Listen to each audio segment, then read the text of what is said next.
بسم الله الرحمن الرحيم. الحاقة ما الحاقة وما أدراك ما الحاقة كذبت ثمود وعاد بالقارعة فأما ثمود فأهلكوا بالطاغية وأما عاد فأهلكوا بريح صرصر عاتية سخرها عليهم 7 ليال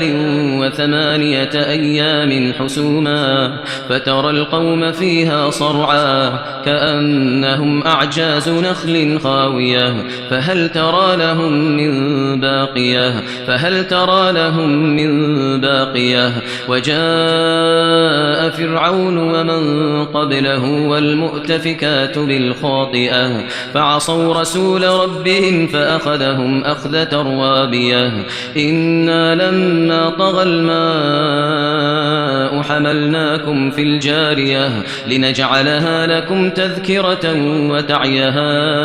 أذن واعية فإذا نفخ في الصور نفخة واحدة وحملت الأرض والجبال فدكتا دكة واحدة فيومئذ وقعت الواقعة وانشقت السماء فهي يومئذ واهية والملك على أرجائها ويحمل عرش ربك فوقهم يومئذ ثمانية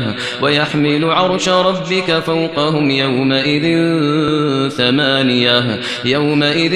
تعرضون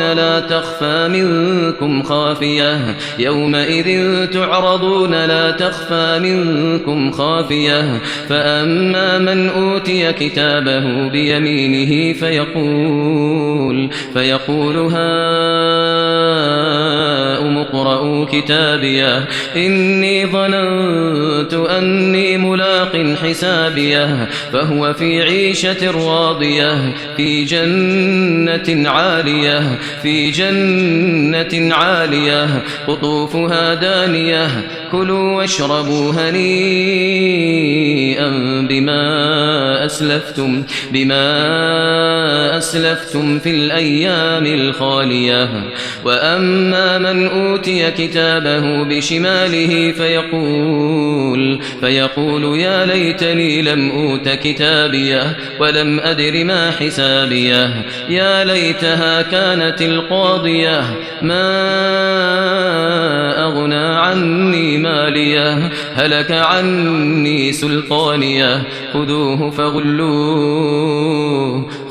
فغلوه ثم الجحيم صلوه ثم في سلسلة ذرعها 70 ذراعا فاسلكوه إنه كان لا يؤمن بالله العظيم ولا يحض على طعام المسكين فليس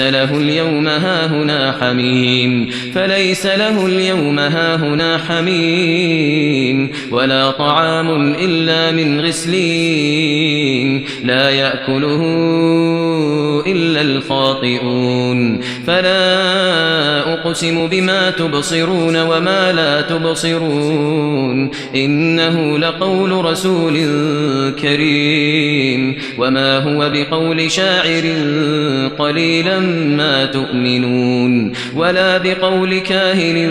قليلا ما تذكرون تنزيل من رب العالمين ولو تقول علينا بعض الأقاويل لأخذنا منه باليمين ثم لقطعنا منه الوتين فما منكم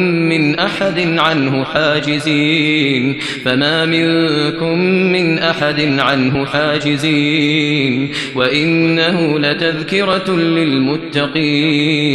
وإنا لنعلم أن منكم مكذبين وإنه لحسرة على الكافرين وإنه لحق اليقين فسبح باسم ربك العظيم.